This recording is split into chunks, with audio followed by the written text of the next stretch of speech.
Hi, welcome back to OD YouTube channel. Today I'm here for another unboxing.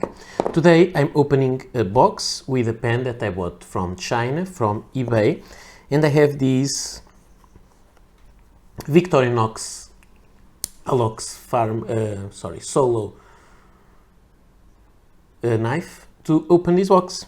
And so let's see what we have here.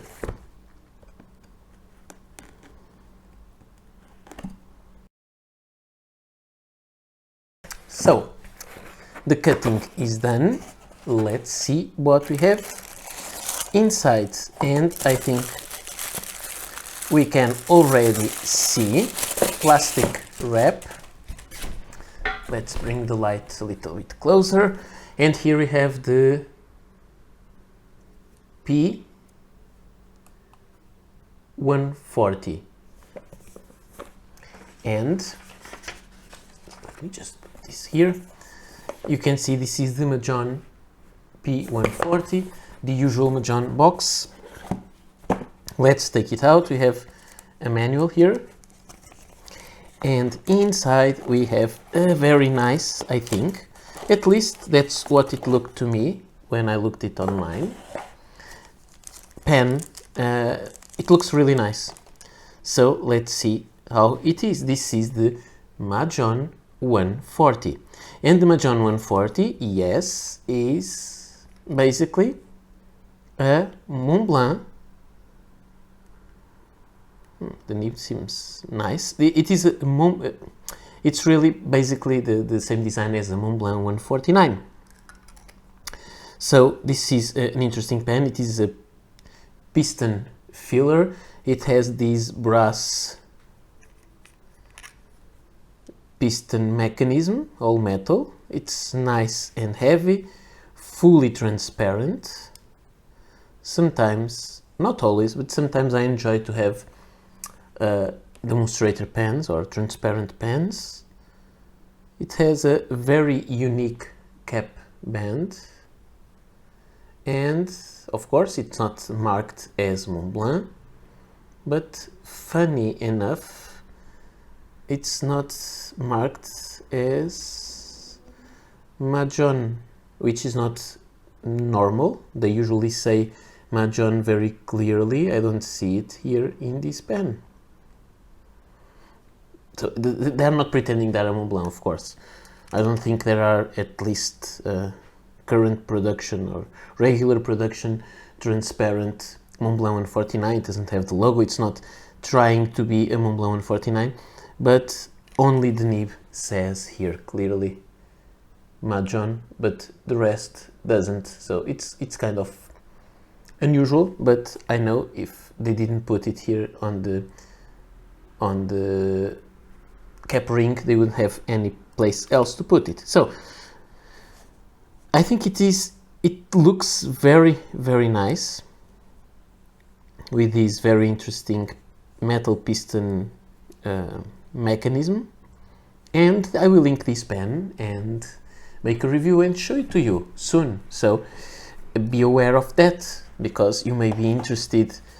And so let's take a look at this pen. Let me just zoom out a little bit so it will fit on camera.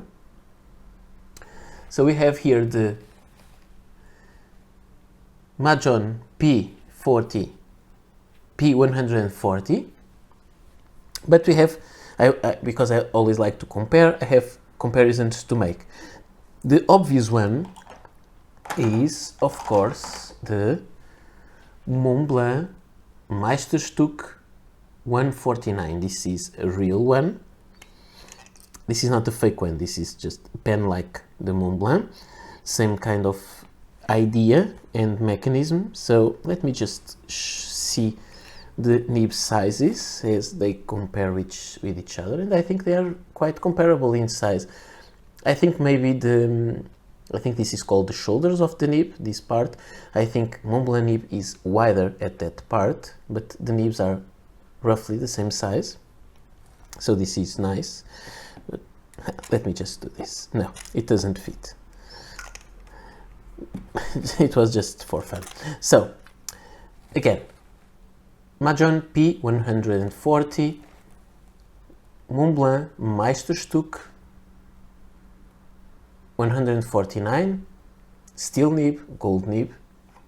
I also have here another pen that is very similar with the Montblanc 149, which is the Wing Sung 630, written somewhere there on the cap band, which is a very similar pen, also with a big nib and very similar construction to the Montblanc 149.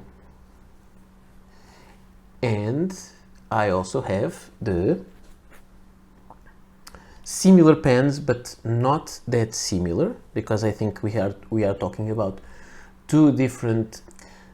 We are talking about similar shapes, different DNA, if this makes sense. These are piston fillers, so the filling mechanism is a specific one. Then we have a pen that I really love, the Sailor King of Pen, which is a beautiful pen, also big, the same kind of shape as the Montblanc 149, but a different filling system. This goes all the way, long discussion. Someday I must make a video about this kind of designs, because I think that's interesting. It's not in that way of talking about copies, but talking about pen evolution, and I think that's a very interesting discussion,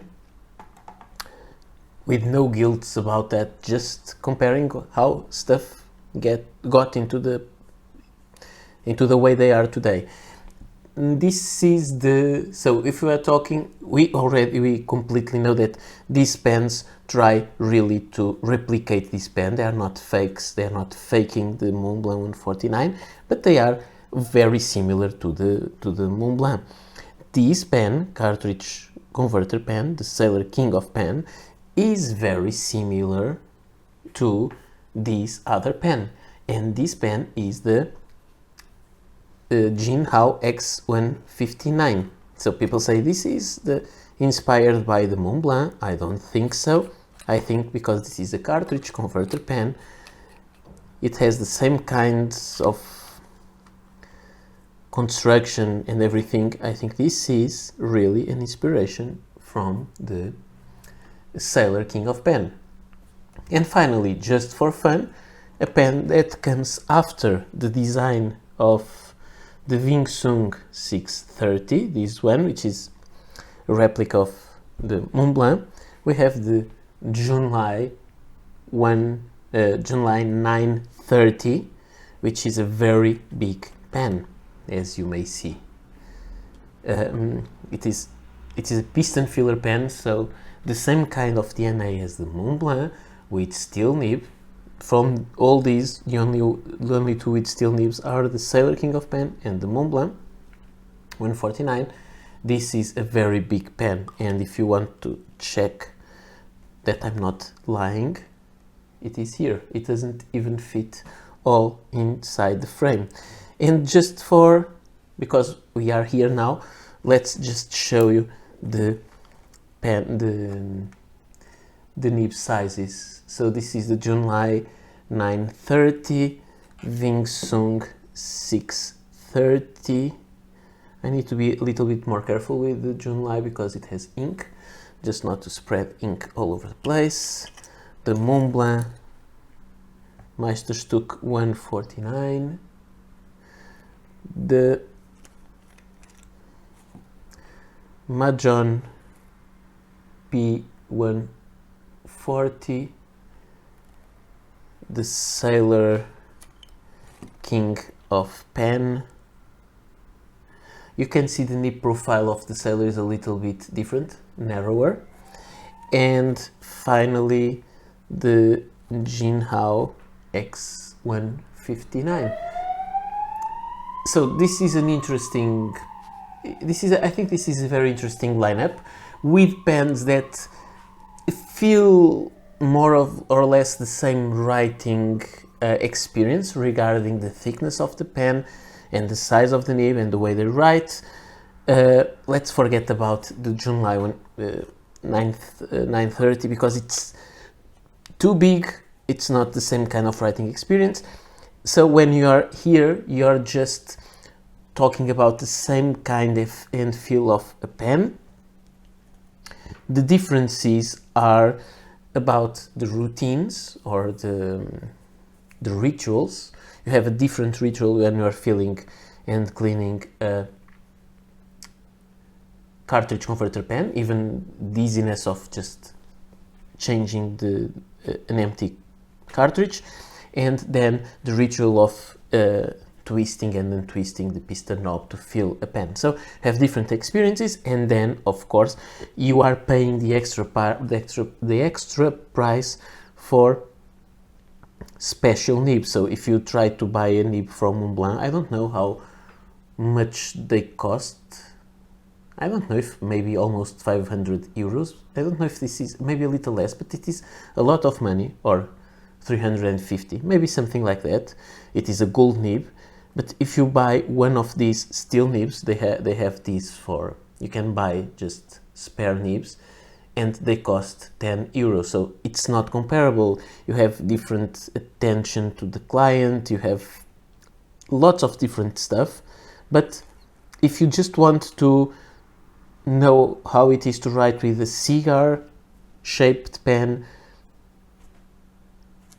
big size, and you want to choose between cartridge or converter, this is a good way to tell what you will want in the future. So this is interesting. I'm not saying, of course, this pen will replace a Sailor 1911, of course, the Sailor 1911 King of Pen, because as I think I showed you before, I have one of these to completely break the plastic when the cap broke, just because the plastic is not that good, and this Sailor is truly gorgeous with no problem. So, but we are talking about 10 to 15 euro pen, and then we are talking about 900 or almost 1000 euro pen. So this is, there are very different prices. They target different people, although they may target the same kind of writing experience. Maybe this is also a video that I may make one day, talking about how different users of pens address different pens. If you think this may be an interesting topic to talk about one day, please let me know, because I need to note down these ideas for future videos. So this is all for today. I hope you liked this unboxing and the size comparisons and styles, and I will be back soon to ink this pen and to show you how I feel about it. So again, thank you so much for watching, and I'll be back soon for more videos. Bye.